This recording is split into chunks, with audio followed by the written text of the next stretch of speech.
Okay, so back again. Let's start the lab. What we will need, maybe I don't care about the amount of computers right now because all of them will be assigned automatically. This is something easy, not a headache for me. So let's have like 3, okay, maybe 6 computers like we have stated in the exam before.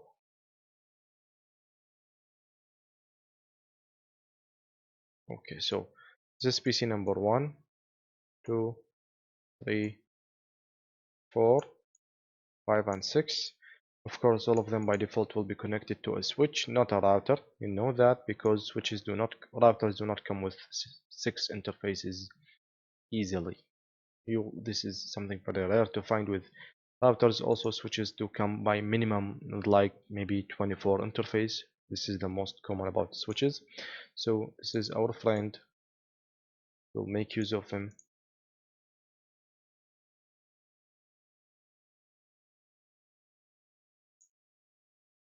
I hope you have got familiar with Backtracer so far because you have been using it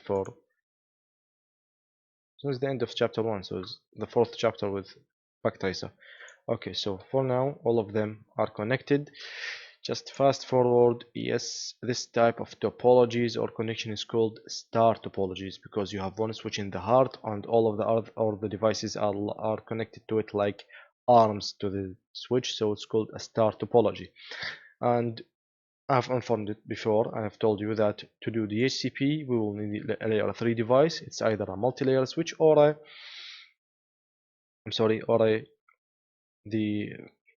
router switch by default. So let's use like, what interface does 1941 have? It has only gigabit Ethernet. I don't need that. Let's go back to 2811 because I believe it has too much fast Ethernet. It has only 2 interfaces for fast Ethernet. Okay, no problem. It's okay. It has only 2 fast Ethernet interfaces connected this way, whatever method you would like.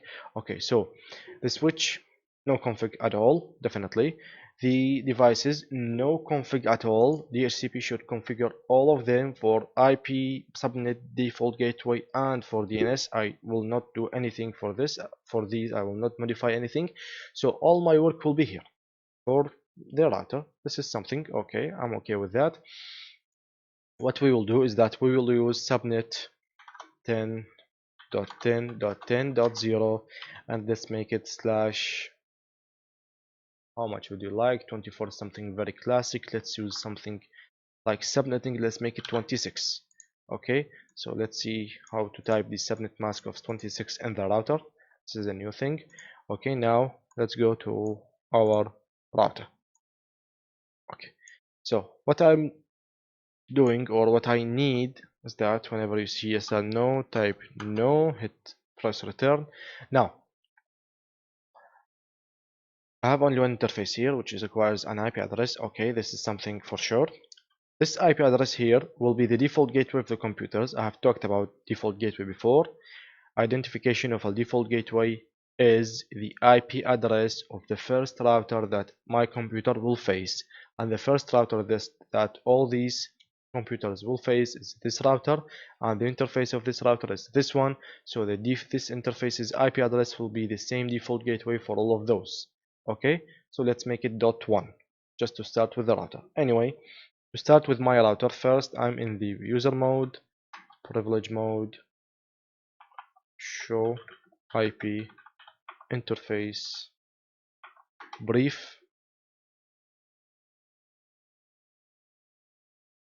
Okay, so I have 2 interfaces. Fast Ethernet 00 is the one that I'm using right now. So configure terminal.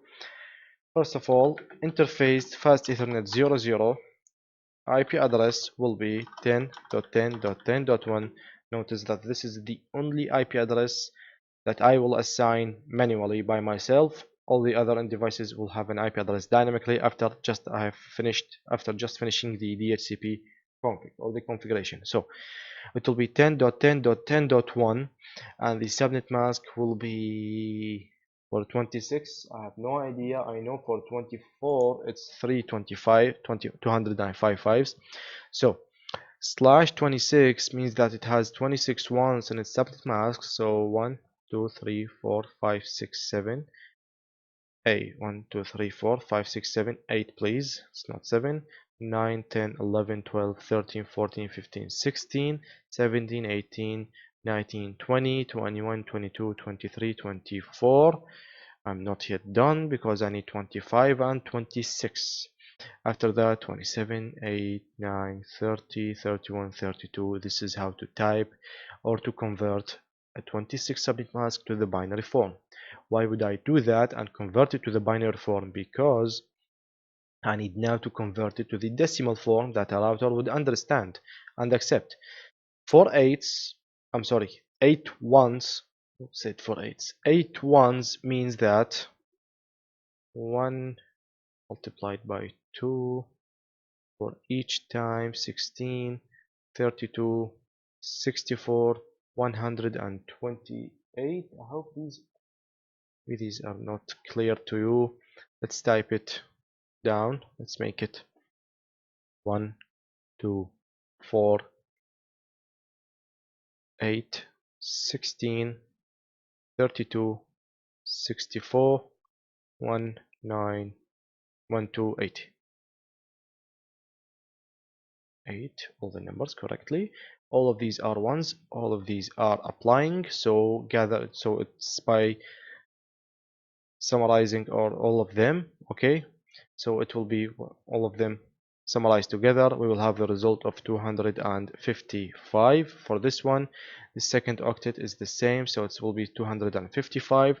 The third octet will be the same, so it will be 255. Finally, the fourth octet, how much will it be?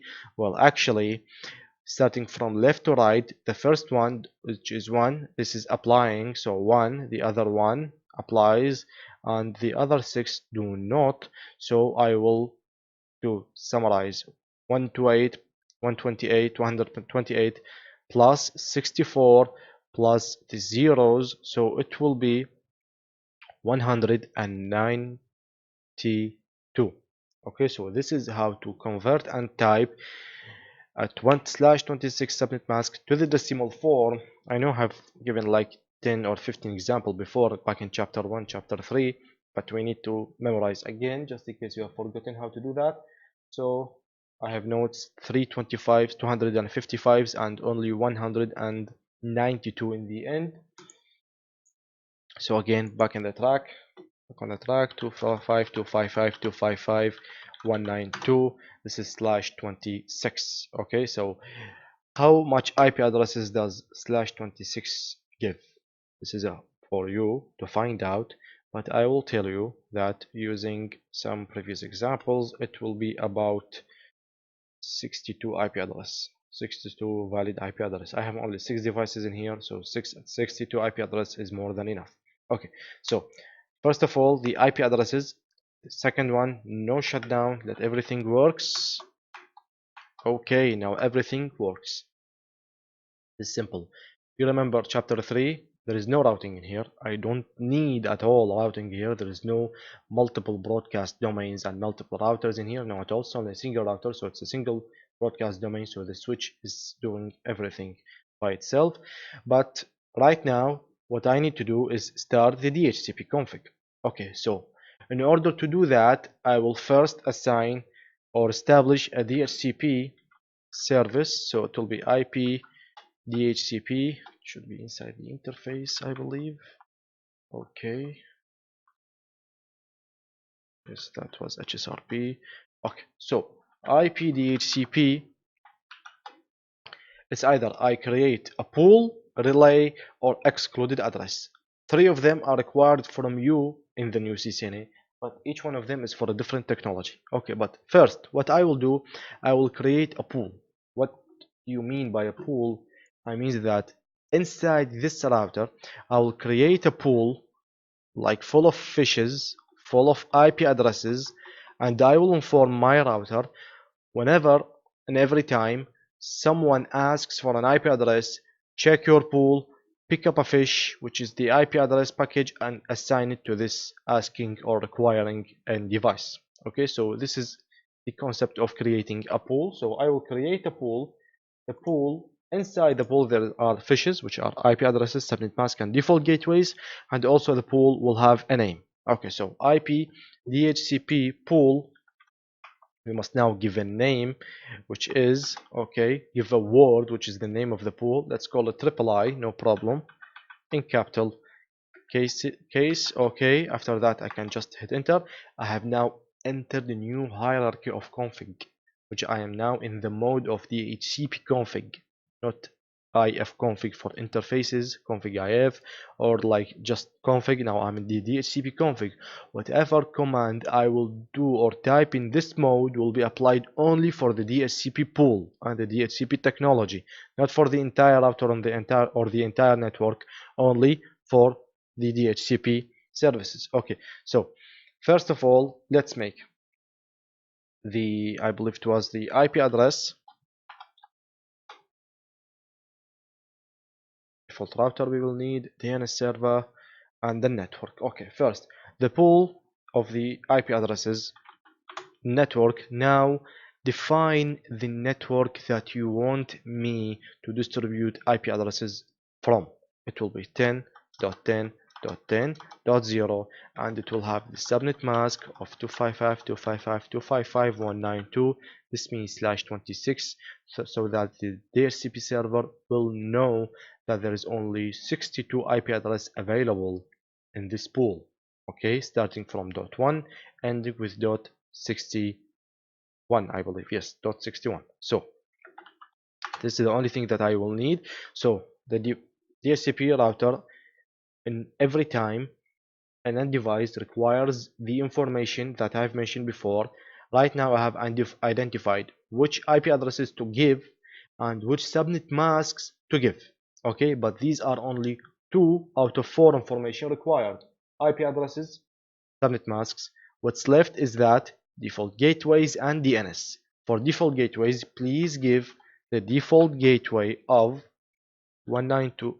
Who said 192? Please, 10.10.10.1 for all these end devices when they require. This is something another. And finally, also give them a DNS server of, every time I do use for 8s, for ones is the new fashion, so let's say for once. Okay, that's it. So now my DHCP server knows that whenever someone asks for a DHCP request, it will give it an IP address from the pool called triple I and contains 62 IP addresses, start in all of them in the network of 10.10.10.0, a subnet mask of 26, a default gateway of 310.1, and finally a DNS server of 4 ones. That's it. I am done. I'm going away. Okay, so exit. I'm back to the config. Exit again. I have done everything is now, or everything now should operate correctly.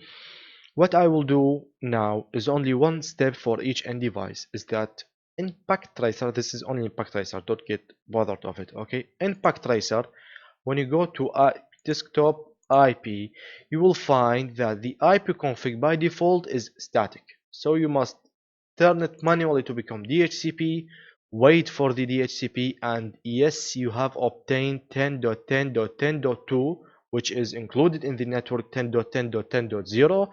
The subnet mask is 255.255.255.192, correct? The default gateway is 310.1, and finally the DHCP, the DNS IP address or the DNS server is correct. So I did not assign these manually in the end device in the computer. It all came dynamically or automatically from the DHCP server. The reason that made me say that don't get bothered of doing this action, because this action is only done in packet tracer. In the real life, all the desktops, the computers or the laptops by default are set for a DHCP request, not for static. So you just configure the router and that's it. All your 100 end device in the network by default do send DHCP requests, so they will by default and automatically have received their IP addresses and information. So this is for the first one, a DHCP for the other, dot 3, a DHCP for the third, dot 4, thank you. Again, I will do it for all of them. Will require only some clicks. Dot 5.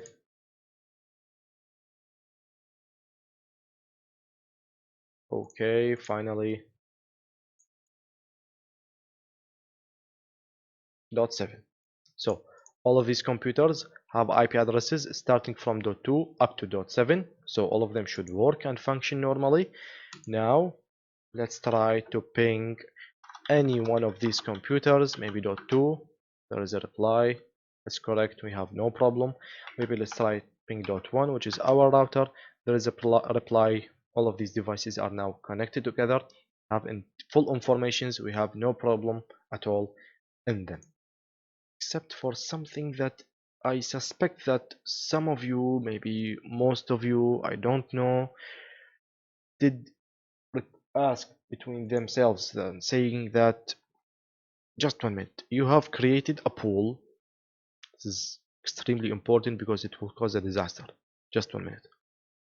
You have created a pool, and inside this pool you have thrown the fishes, the IP addresses of 10.10.10.0/26. After doing subnetting and taking away the network ID and the broadcast ID, we now know that this network's IP addresses starts from 10.10.10.1,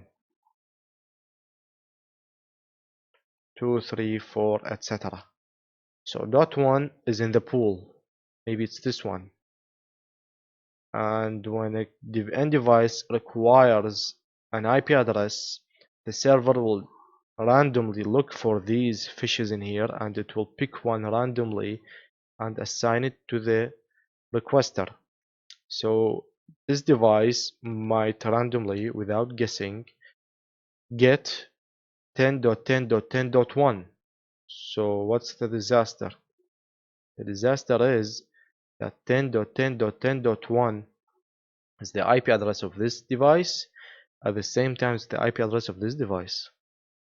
So we have now what's called IP duplication, and things will happen.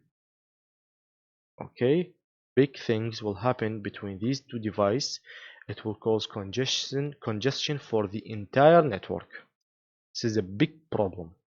Okay, because this computer will have an IP address, a default gateway that's the same IP address, and it's now conflicting and having big street fighting between it and between the interface of this router that's also claiming that I also do have this IP address. No, I do have this IP address, and both of them say that it's my IP address, it's my right. So just to avoid all this headache and all this disaster that will happen inside this network at a certain amount of time, just guess what, DHCP ping a conflict, a DHCP address conflict, because someone pinged this, the server had pinged this, someone is carrying this address at some point. So go again back, config terminal, and IP DHCP excluded address. I will exclude an address and I will take it out of the pool and hide it away, so that whenever a router looks for the pool, it will use the IP addresses available, but some of them I have hidden it away out of the pool. So I will hide 10.10.10.1 just to avoid giving it in the future for whatever type of device that's requiring IP address. Okay, so that's it. Exit, and no one ever will get this device, not even a chance. So maybe let's add 2 more new PCs and connect them to the switch, of course, not the router. Some fast forward, everything is green now. Go to the new devices, make them DHCP. They should never get 3.10.1 as an IP address. Okay, .8 in here, and the other one whatever IP, I don't care, but it will not be .1. Yes, it will be .9. Okay, so back to my device. No more the message of the conflict will be appeared in here. Okay, it's really scary. So my network is now safe. I have no problem. Everything is good. Just to verify, a beautiful command that I will show here will be show DHCP. I believe it was associations. What was the command? Not least show IP DHCP binding. This command will show me all the devices that are taking IP addresses from my pool, the MAC address of each device. This is very important. Okay, this expiration is by default, is the default one. It's not has been assigned, okay, or modified, and the type of assigning an IP address to those devices is automatic, which is DHCP, not static. Okay, so this is how to know who in the network or which devices in the network are making use of your pool in the DHCP server, and also to exactly know whom are they specific. You have their MAC addresses, which is something constant, so you'll know which computers are they. Okay, so these are the commands. This is the verification. This is the config of IP addresses. This is not the end of everything. I will have an upcoming 2 videos that you will, or maybe 1 video that you will see some difficult scenarios and will face them in the future. Okay, so stay tuned with me. I will see you in the upcoming video. Thank you.